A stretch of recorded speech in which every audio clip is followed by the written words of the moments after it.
నా పేరు పల్లవి. నేను ఇంతకుముందుకు ఇక్కడికి ఒక 3-4 సార్లు వచ్చిన సాక్ష్యం చెప్పాలనుకున్నా కానీ ఎప్పుడు చెప్పలేదు. ఈరోజు చెప్పాలనిపించింది. మాది వరంగల్ డిస్ట్రిక్ట్ నిక్కొండ మండల్.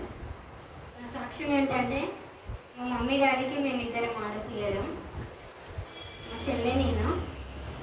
మా చెల్లెకి ఏమైందంటే, తను ఇంటర్ చదువుతుంటే అమ్మాయికి అంతా చిన్నప్పటి నుండి ఆమె సిక్కుగానే ఉండేది. అయితే ఒకసారి ఏమైందంటే, కామేర్లు కాకముందే మా చెల్లెకి ఇట్లా చెట్ల మందులు పోయించడం జరిగింది. అయితే ఏమైందంటే, తర్వాత చెట్ల మందులు పోయించిన తర్వాత మళ్ళీ ఇంగ్లీష్ మెడిసిన్ వాడిండు. అవి ఇవి పడక ఆమెకి ఏమైందంటే రియాక్షన్ జరిగి యోగుకు కాక మొత్తం ఒంటి మీద ఎట్లా కురుపులేనియో తనకు అట్లా అయింది. మాకు భయమై ఎంజిఎం తీసుకెళ్తే చాలా సీరియస్ కండిషన్, మొత్తం బాగా ఘోరంగా అయింది. మాకేమో భయం అవుతుంది. వాళ్ళు ఎంజిఎంలో పట్టనన్నారు. అయితే అక్కడ ప్రైవేట్ హాస్పిటల్స్ వాళ్ళకి ఎక్కడికి తీసుకుపోయినా ఎంఆర్ఐ, సిటీ ఇలాంటి టెస్టులు అన్నీ చేస్తున్నారు. మాకేంది లేదని పంపిస్తున్నారు. మళ్ళీ లాస్ట్కు ఎంజిఎంకి వెళ్తున్నాము. చాలా డబ్బులు ఖర్చు అయినాయి. తర్వాత ఏమైందంటే, ఎంజిఎంలోనే లాస్ట్కి అన్ని టెస్టులు, ఎక్కడైనా టెస్టులు చేస్తారు, పంపిస్తారు. లాస్ట్కి ఇక్కడికి నిమ్స్కు, గాంధీ ఇక్కడ అన్నీ తిరిగినాం. లాస్ట్కి ఎంజిఎంకి మళ్ళీ పంపించిండు. అక్కడ పంపించిన తర్వాత ఆమెకు ఆ కురుపులు అవన్నీ అంత చీము బ్లడ్ లాగా అయ్యి మొత్తము స్కిన్కి బట్టలు అతుక్కపోయి అట్లా అంతా ఘోరంగా అయింది. డాక్టర్స్ అందరూ వస్తున్నారు, చూస్తున్నారు, కానీ వాళ్ళకి ఏంటిదో కూడా అది తెలియట్లేదు. వాళ్ళు జస్ట్ చెకప్కి వస్తున్నారు, చూస్తున్నారు, మనకి అసలు ఏం తెలియట్లేదు. ఆమెకి బట్టలు ఇప్పడం కూడా రాకపోయేది. డాక్టర్లే సీజర్తో ఆ బట్టలు కట్ చేసి తీసేది. అంత ఘోరమైన పరిస్థితి.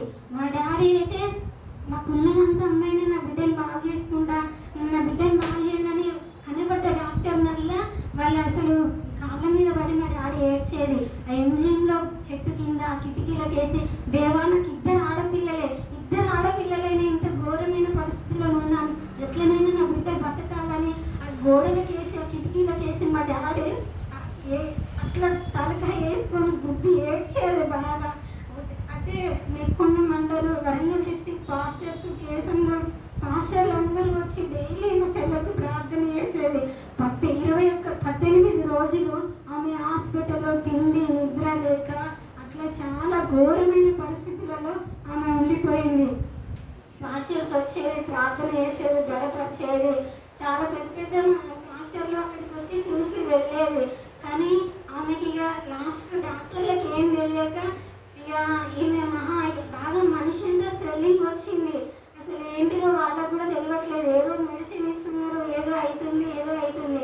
ఈమె బ్రతకదు, ఇంటికి తీసుకోకండి, ఉన్నన్ని రోజులైనా మీరు మంచిగా చూసుకోండి అనేసి ఆమెను ఇంటికి పంపించడం జరిగింది.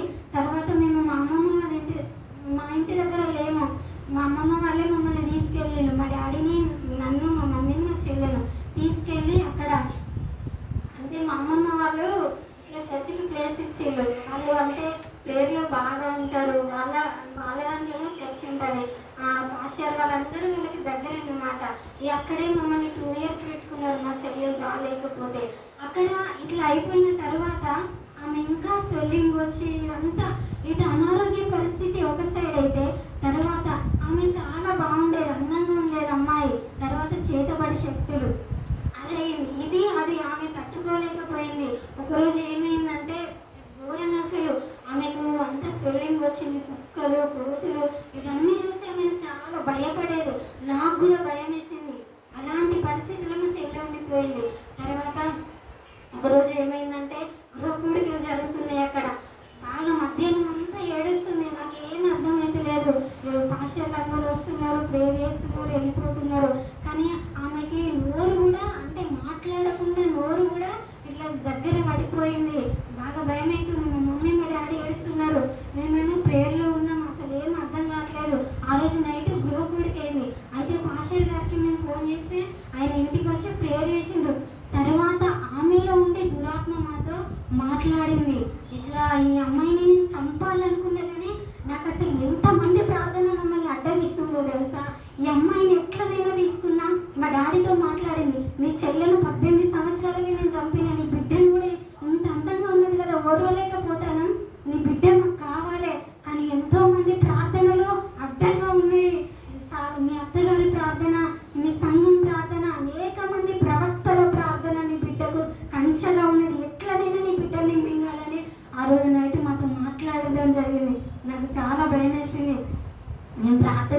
మేము ప్రార్థనలో ఉంటున్నాము, సంఘంలో బాగా వాడబడుతున్నాం, కానీ ఫస్ట్ టైం ఆ దురాత్మ అట్లా మాట్లాడుతుంటే ఫస్ట్ టైం కదా చాలా భయం అయింది. ఎట్లా అనేసి ఆ రోజు రాత్రి మొత్తము ఆరాధన, పాస్టర్ గారు, మా కుటుంబం, సంఘం అందరూ ప్రార్థన చేస్తున్నాం. అట్లా ఆ రోజు రాత్రి అయిపోయింది. తర్వాత కరుణాపురం, చెల్లెని కరుణాపురం తీసుకొని వెళ్ళినాము. అక్కడ ఒక 5 days అట్లా గడిపినాం. అట్లనే చేసింది. ఎటు మా డాడీ ఎటు వెళ్తే మా మమ్మీ ఎటు వెళ్తే అటు వెళ్ళడము అట్లా జరిగింది. మళ్ళీ ఇంటికి తీసుకొచ్చిన తర్వాత ఏమైందంటే మళ్ళీ అట్లనే చేసేది. ఇక లాస్ట్కు ఒక 10 రోజులు ఉపవాస ప్రార్థన ఇంట్లో పెట్టినాం. ఇంట్లో పెట్టి ఆ పాస్టర్, ఈ పాస్టర్ అందరూ చాలామంది పాస్టర్లు వచ్చి ఇట్లా మెసేజ్ చేసి బలపరిచి ఇట్లా ఫాస్టింగ్ ప్రేయర్లు చేసినాం. అట్లా కంప్లీట్గా ఆమెకు దురాత్మ నుండి విడుదల అయ్యింది. అంతేకాకుండా ఈ ఆరోగ్యం, ఆమెకు స్కిన్ బాడీలో 3 layers మొత్తం కూడా అది అయిపోయింది. లాస్ట్ చివరి స్టేజ్ ఆమెకు అసలు చనిపోయేది, కానీ దేవుడు అప్పుడు బ్రతికిచ్చిండు. తర్వాత మా చర్చ్ యానివర్సరీ చర్చిలో జరిగింది. 10 రోజుల ఉపవాస ప్రార్థనలో ఆమె కంప్లీట్గా క్యూర్ అయిపోయింది. క్యూర్ అయిపోయిన తర్వాత మేమిద్దరము 10 రోజుల అభిషేకంతో మా చెల్లె నేను బాప్తిస్మం పొందుకోవడం జరిగింది. ఇక్కడ మిరాకిల్ ఏంటిదంటే నేను బాగానే ఉండేది ప్రేయర్లో, మేమందరం మా చిన్నప్పటి నుండి వేసుకోకుంటున్నామే, కానీ మా చెల్లె అంటే మామూలుగా నామకార్థంగా తను ఉండేది. కానీ తనకి ఇది జరిగిన తర్వాత తను ప్రేయర్కి వచ్చేది, వెళ్ళేది, నామకార్థంగా ఉండేది.